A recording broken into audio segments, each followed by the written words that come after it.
Hello, hello there, my crafty friends. It's Candy here from sweetstamper.com, and I have a fun project for you today. It is Teach Me Tuesday, and I am going to teach you how to make a fold flat gift bag.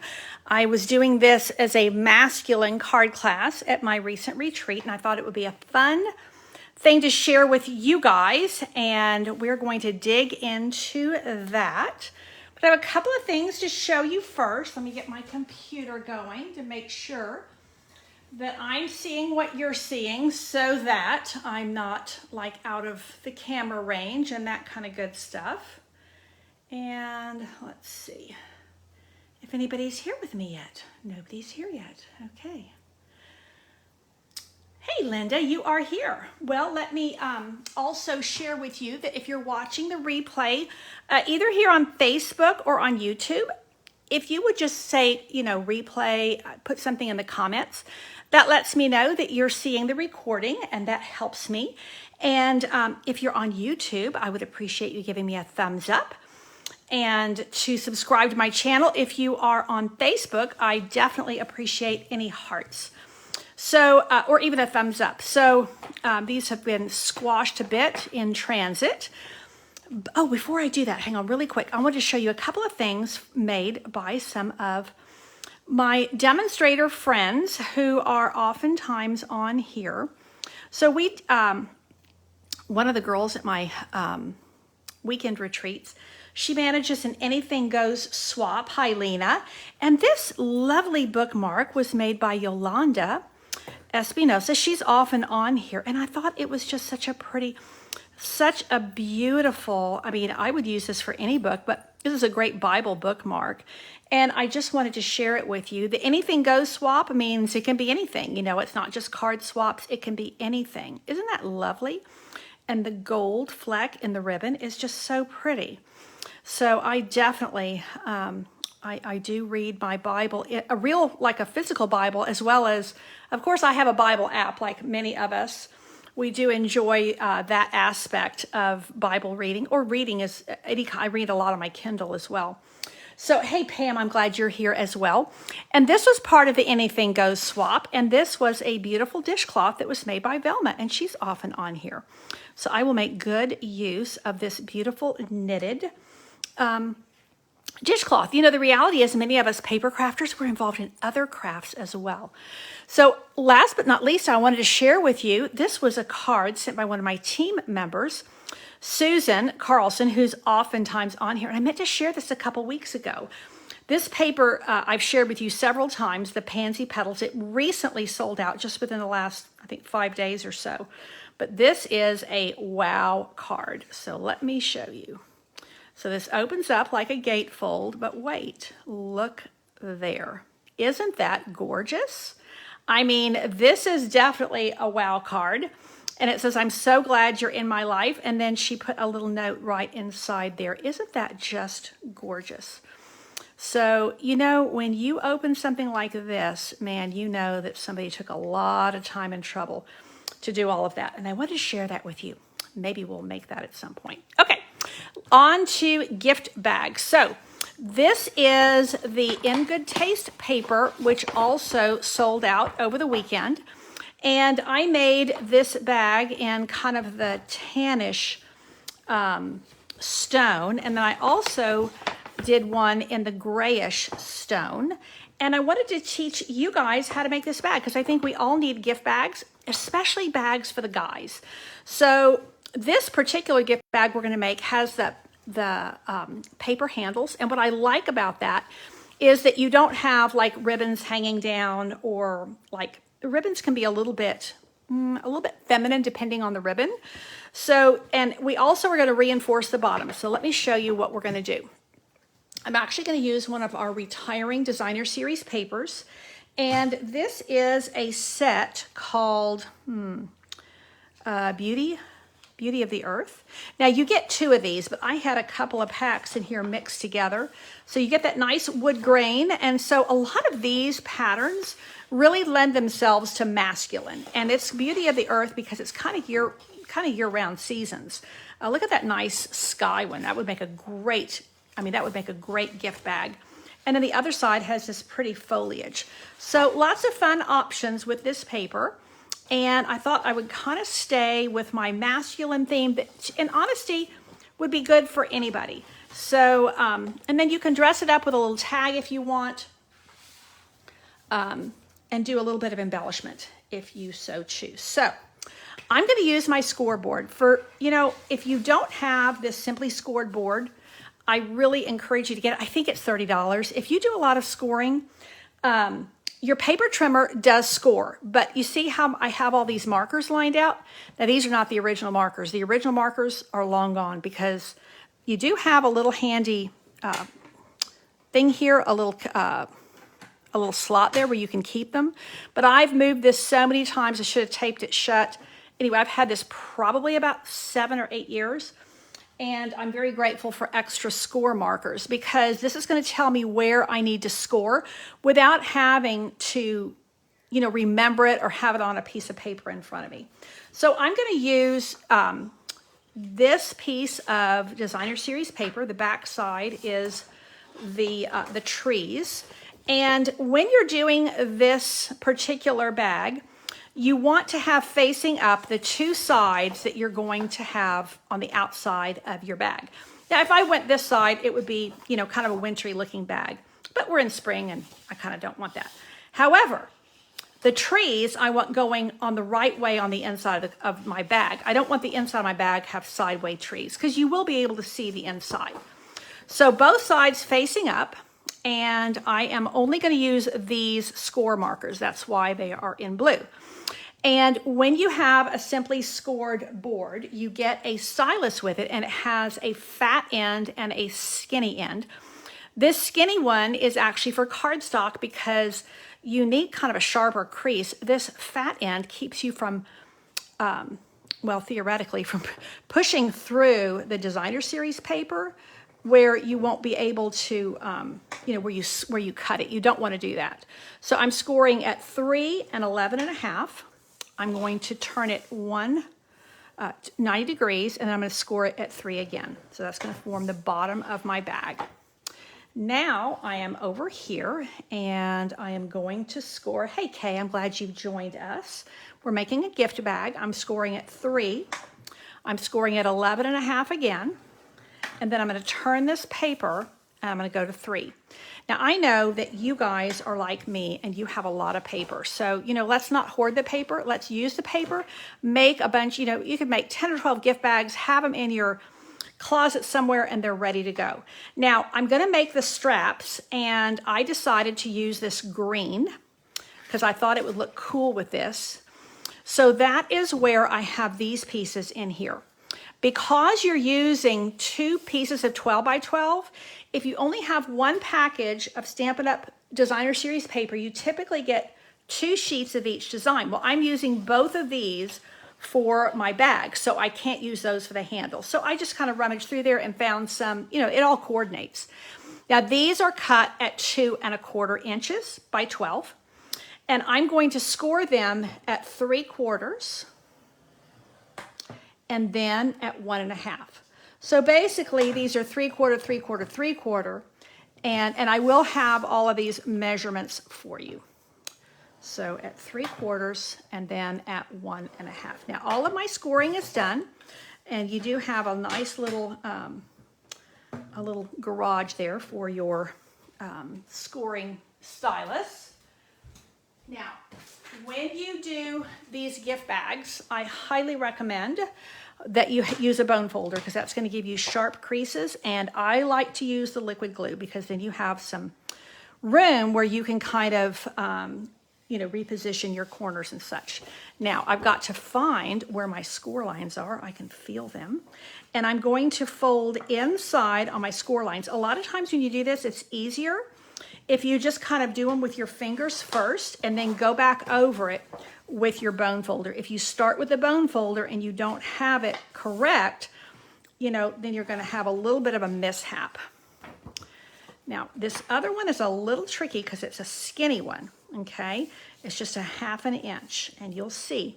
We wanted to do that because we want as much paper as possible on the front to form a really nice size gift bag. This is kind of a medium to large gift bag. Holds a lot of nice things. You can put a t-shirt in here. You can put like a plaque in here. You can put some golf balls in here because we're going to reinforce this where it's going to be strong.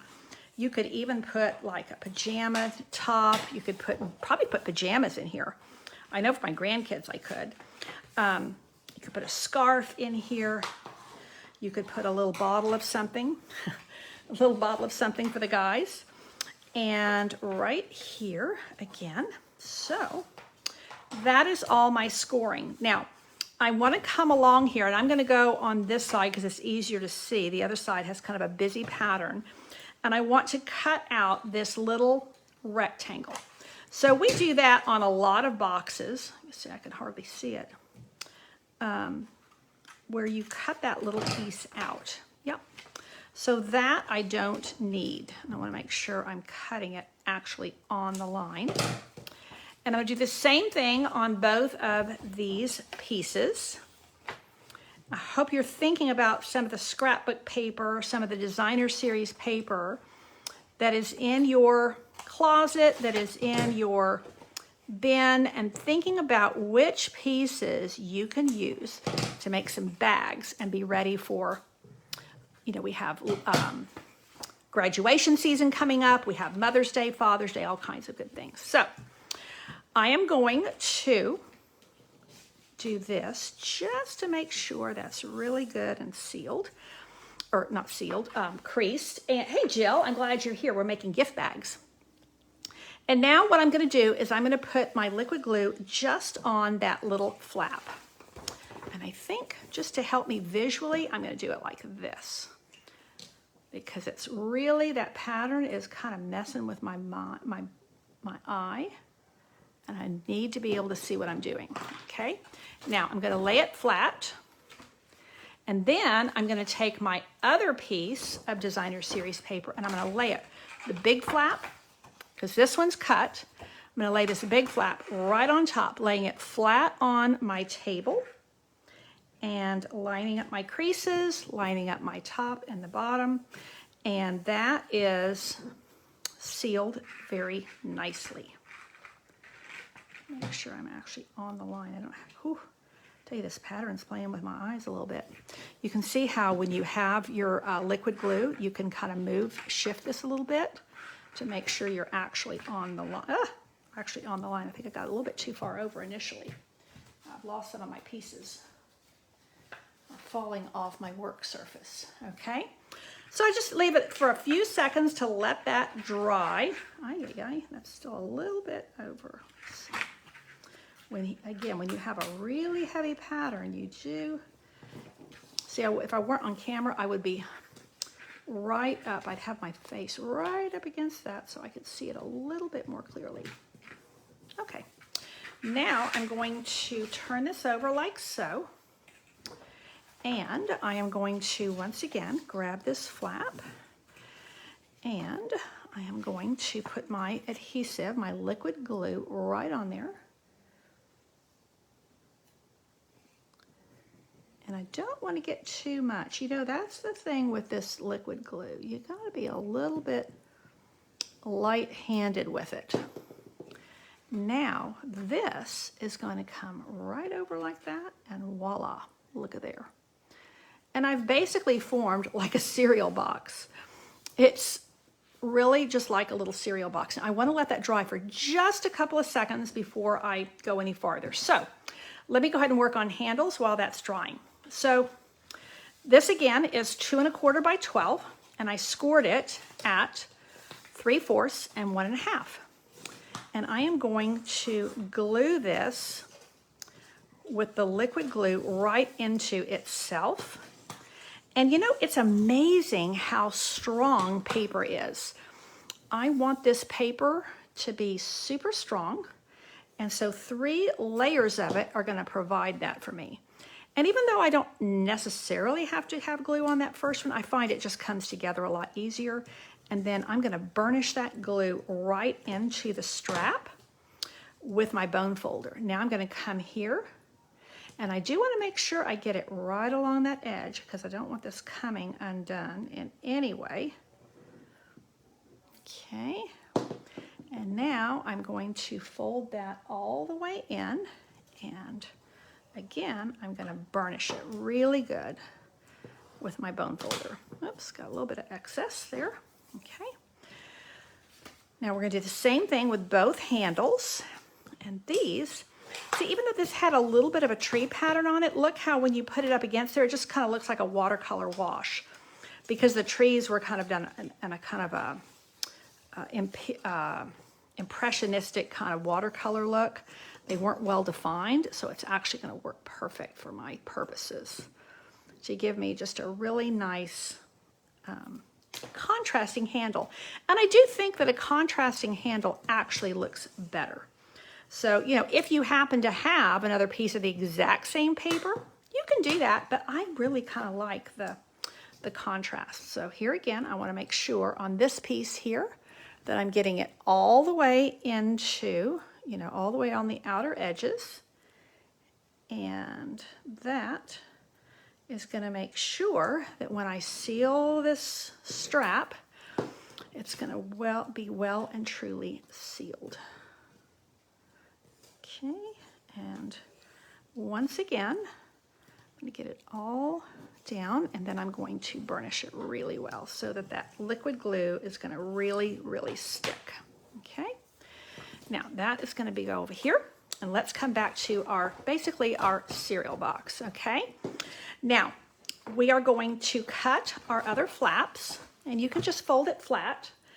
Hey Kathy, I'm glad you're joining us. We're making gift bags, and we are going to cut up to here. And then we're going to cut our other flap up to here. So I like to call that the intersection. So right where these two folds meet is where I want that to be. Okay.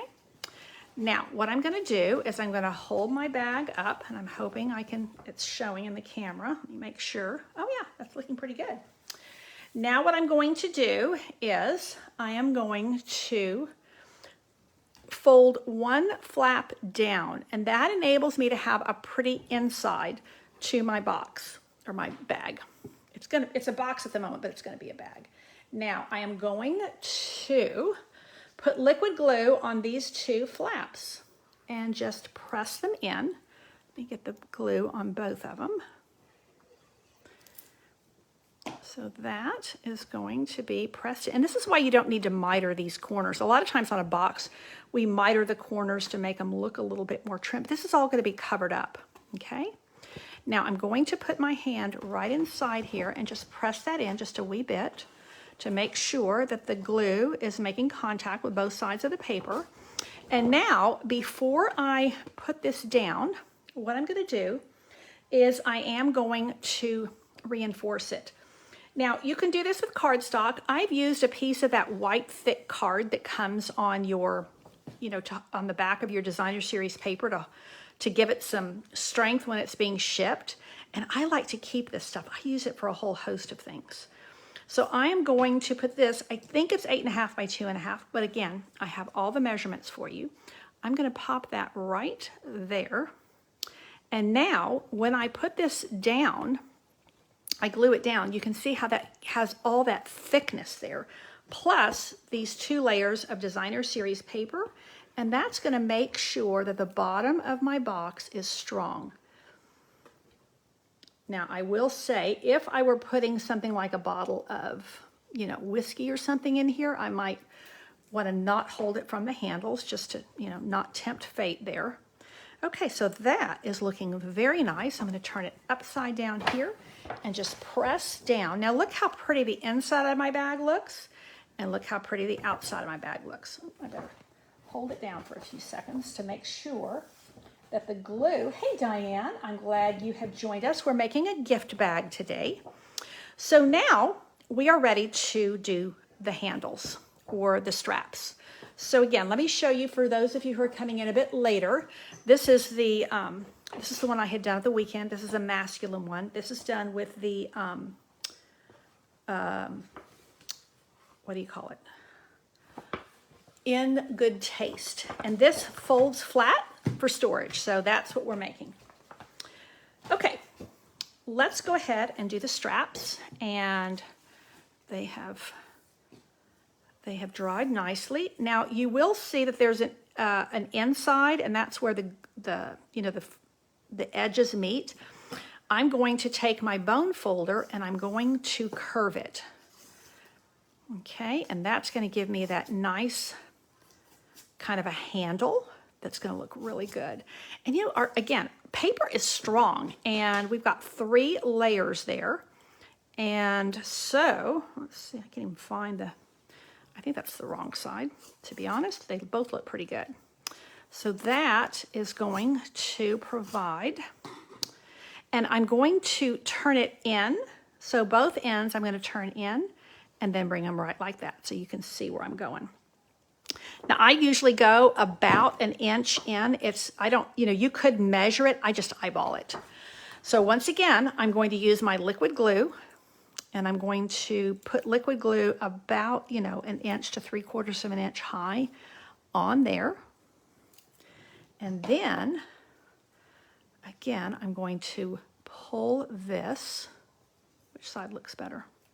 This side. Okay, so I'm going to pull this to the inside and just pop that like so. Now, this is liquid glue, so I'm going to leave it there for a couple of seconds.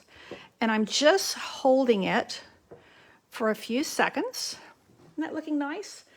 This I could give, honestly, I could give this for Mother's Day or Father's Day, or graduation with all of these branches on here. It's just got a really nice gender neutral look. And again, this is Beauty of the Earth Designer Series paper. You know what I need to do? I need to get the glue off my fingers. Let's see. So, liquid glue is not water soluble, and the best way to minimize this stick is I have my handy dandy hand sanitizer right here, and that, because of the alcohol in it, helps to remove that liquid glue from your fingers, because man, it gets to be a sticky mess and then you're sticking to yourself. Okay, and now I smell really nice because this one is magic in the air, probably from last year. But that's okay. It's hand sanitizer. Okay, got a little bubble there. Okay, now I am once again going to do the same thing here, and I am going to add my liquid glue here. So for this, this project, you just need 2 matching pieces of 12 by 12 paper. And then for the straps, I like to use a contrasting pattern, and it is 12 by 2 1/4. So, go to your stash, otherwise known as a hoarding spot. Go to your crafting stash and find some paper that you can do this with. I do recommend that the first time, your first bag that you make, you might want to use it as your trial. So maybe not your favorite paper, and that way if it comes out, great. And if it doesn't, well, you haven't really lost anything. Now, what I'm going to do is I'm going to cover the inside where these straps are. And this is going to help to really reinforce my straps, but it's also going to cover those little inside pieces. So it looks really pretty and trim on the inside. So it's really, really finished on the inside. And I think that's one of the keys to this bag, is it's very finished on the inside. And I did not put any embellishment on my bags. You could, for one thing, I was doing them as masculine, and I think less is more on a masculine bag. You could add a tag or something, but honestly, by the time I put some tissue paper in it and a gift, it really doesn't need anything because the paper is so, so pretty. You know what I did? Do as I say and not as I do. You really do need to have not only glue on here, but you need it all the way down your piece, because this bag is going to move, and if you don't have that glue there, that little bit is going to buckle on you, and you don't want that to happen. So I'm going to show you what this looks like on the inside in just a second. Get both sides done. I mean, this is coming together really quickly because, I mean, I did all the scoring and everything on camera. I was a little late getting here today. And yeah, we're about 30 minutes in. So this is a quick project. It doesn't take long at all. And like I said, you could just make a whole set of these and have them in your closet ready to go when you have the need. You know, you could put a candle in here. You could put all kinds of things. You could put a baseball cap in here. Again, I kind of have the masculine projects on my mind at the moment, but lots of Mother's Day things you could put in here. Lots of birthday things you could put in here, graduation. I have my godson is just, he just finished his dissertation. He defended it. He's getting his PhD from Purdue, and they are going to be having his graduation ceremony while we're in England. So I need to get a gift in the mail to him and a card. And I need something worthy of PhD status. So if anybody has any ideas, let me know. He's a young man, 30 years old, and went all the way through. Went to university, went to get his master's, went straight to PhD. And man, that is quite the track. So he is Professor Peach. His last name is Peach. Isn't that cute? So there we have it. Let me move this out of the way so you can see it a little bit better. And I will show you how pretty the inside looks. So you see how finished that is because we put the little pieces to cover up the straps. Yeah, Laura's here and we were doing this bag. She took this class and at my retreat. So this is, you can see how it looks, Laura, with a different pattern. Now the last little kind of piece de resistance, as it were, is we are going to fold this flat. Now there is actually a right and a wrong side. This side you can barely see, but that's where we glued down the sides. It's very... yeah, everything is really lined up nicely. And so, actually, no, you really can't even tell. So what you're going to do is you're going to squeeze, you're going to pinch it closed at the top, and you're going to line up your corners. And you're just going to keep on squeezing until you get far enough down your bag that you can't go any farther. Squeeze, squeeze, squeeze. And then when you get all the way down to the bottom, you flip the back up onto the bag itself. Flip the back onto the front, and look at there. And then, once again, you can just crease nicely. That's ready for my gift closet. So again, I mean, this is really a nice size, like a Yankee candle, from some air fresheners, lots of fun things that you could put in here. So easy peasy, custom gift bags that are ready for any occasion. I love making them for the guys because I think that, you know, sometimes wrapping for the guys is a little bit challenging. Like I said, this one, yeah, this was in a squashed bag when I was bringing it home from retreat, but look here, because again, look how you can refresh these handles and get them looking really nice again with your bone folder. So there we go. Even when they've been squashed a little bit, they come back to life. So there we have it. Yes, big enough for some Bath and Body Works. Good stuff, Laura. And so even the guys need some soap, you know, all kinds of ideas in here. So that is what we have for today. Quick and easy gift bags, fold flat gift bags, made with 2 pieces of 12 by 12 matching paper because you want it to be the same on both sides. And this Beauty of the Earth paper is still available. And it is $11.50 for 12 pieces, has those beautiful, beautiful patterns. And again, this one is very gender neutral, and that's why I chose it. So the patterns in this one, yeah, Beauty of the Earth, they're leaves and not even flowers. It's leaves and trees and kind of watercolor wash patterns. So grab some while you can. Remember that our annual catalog, the Retiring List, finishes. They are available through May the 2nd only. Hey, Debbie, I didn't know you were here. I'm glad you like my bags. So I think the finished size is 8 by 8.5, if I recall, like the front and back. But because you have this big 3-inch gusset, they really hold a lot. That is it for today. Thanks for tuning in. I will share the measurements with you later this evening. It takes me a few minutes to download this to YouTube and get my measurements posted and all that good stuff. But thank you so much for tuning in. I really, really appreciate it. Take care and God bless. I'll be back on Thursday with more crafty fun.